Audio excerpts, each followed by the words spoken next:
Ever been told that in real estate, it's all about who you know? Today, I'm here to flip the script and dive deep into the world of real estate networking. I've been shaking hands, swapping business cards, and attending all the different meetups. When I look back, were all these connections valuable? Let's dissect together. So when you're out at a networking event, just remember, people aren't there to buy or sell real estate. As a matter of fact, people aren't typically there to buy or sell anything from anybody that sells stuff. So when you meet somebody at a networking event, you need to be able to have something intelligent to say, and that's where knowledge and skill becomes very important. Yes, you need to learn how to conquer your nerves if you're more of an introvert. Maybe find another extroverted friend to go to these events with. But when you strike up a conversation, you need to be able to come from a position of value. People always want to know what's happening in the real estate market, and if in conversation you can quickly and easily,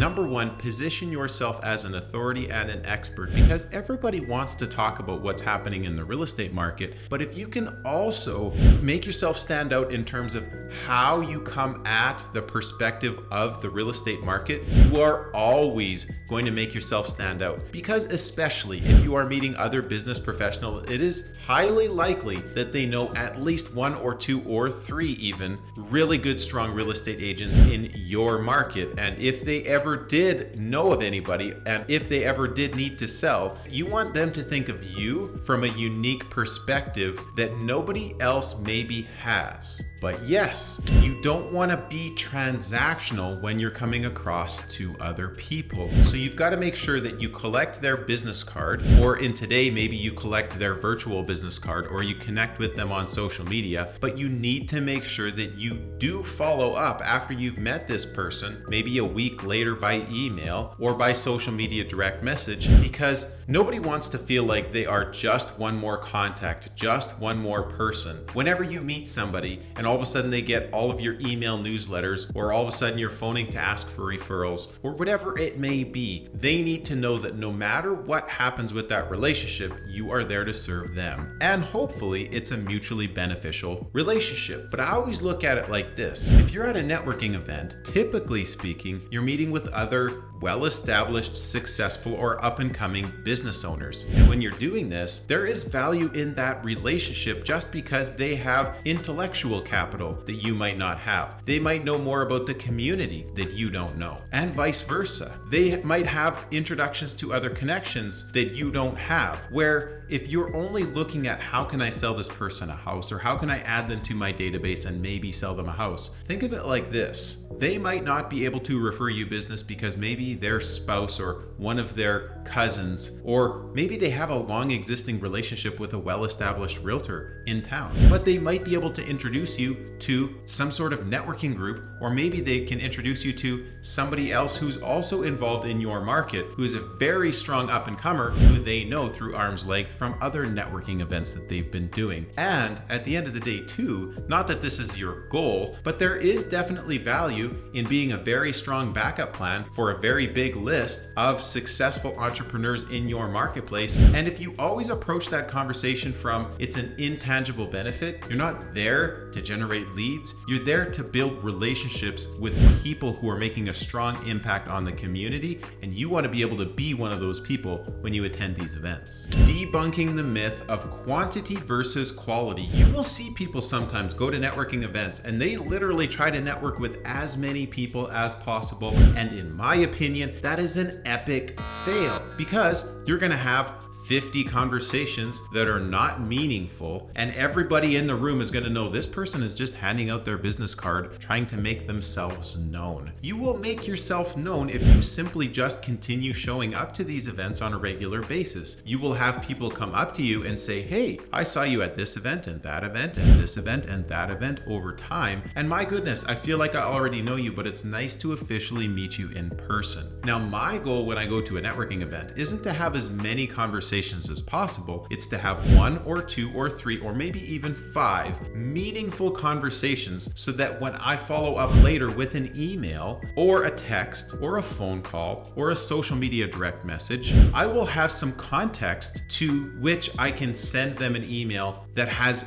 something meaningful said in there. And likewise, they are much more likely to remember the conversation they had with me, because yes, you can build quantity over time, but that's where persistence pays off. You need to build quality first, and if you don't have quality connections, then it's all for naught. The dark side of real estate events. I'm just gonna say it really quickly and briefly that if there's too many drinks involved, it can get a little bit messy, and I'm not gonna say too much more than that. But if you want to project yourself with a professional appearance, make sure that either A, you don't drink when you go there. Maybe everybody else is drinking, but grab a Diet Coke. Nobody knows that whether you're drinking booze or not. And or have yourself a limit for how many drinks you're gonna have when you're there, and have yourself a limit for when you think that you should leave by, because your reputation is everything in this industry. And if you do something stupid because you had too many drinks, or you say the wrong thing because you had too many drinks, it can come back to haunt you and or do something you shouldn't be doing. And I've seen that happen in the past before at some of these events. So don't let that be you. Social media, is it actually networking,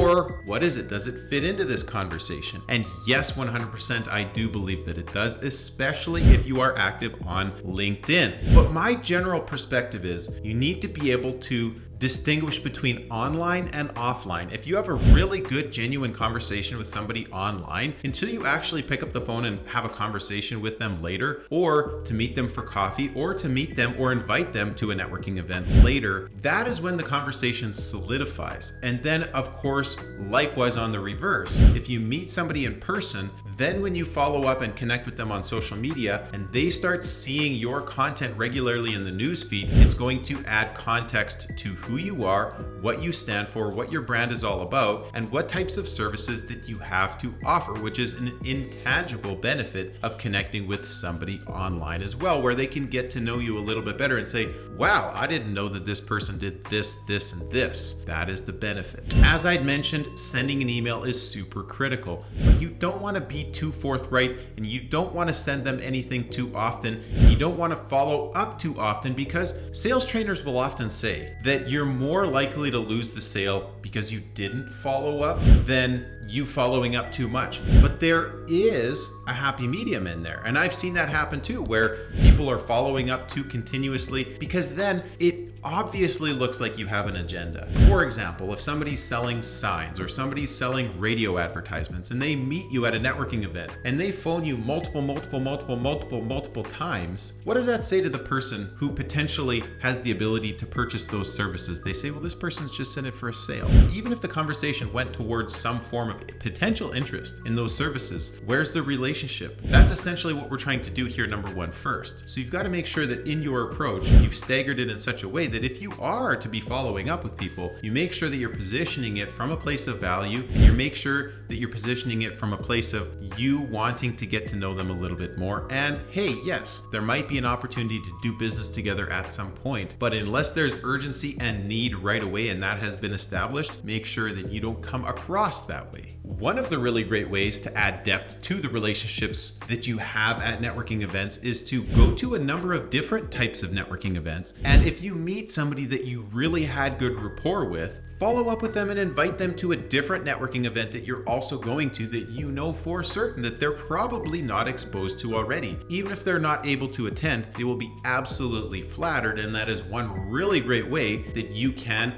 share some time together. You can learn something new together at a different event. And if they cannot make it, it will still be a really great touch point to add further depth to that relationship. Do not put them on your email list on day one. Do not send them a ton of spammy emails right after you meet them in person. That is one way to get an immediate unsubscribe and maybe not so much of a good second impression. Best case scenario, you could send them a referral. Or if you don't have a hot lead for them, maybe simply send them an introduction to somebody who you know who is also in the same business as them, so that they could follow up and go for coffee together and see how they might be able to help and support each other. You will see that happen on the reverse for you as well, and those are huge opportunities that you can capitalize on. Everybody says be authentic, and I think that's such a buzzword these days, and I think that it's somewhat overused. What I think that genuinely means is that back in the 1980s, you might have seen someone's face in the newspaper, and you meet them in person, you have, holy crow, I didn't know this person was anything like that, and you're surprised. But my take on what that means is that if you project yourself in such a way that people are more or less likely to see you in person, or vice versa, generally speaking, there will be no surprises if and when it's time to do business together. So my point saying is, do what you say you're going to do. Be the same person in this event that you are going to be on the listing appointment if there ever is an opportunity to do business together. And as always, don't forget to like, comment, and subscribe. I hope you found some value, and I will see you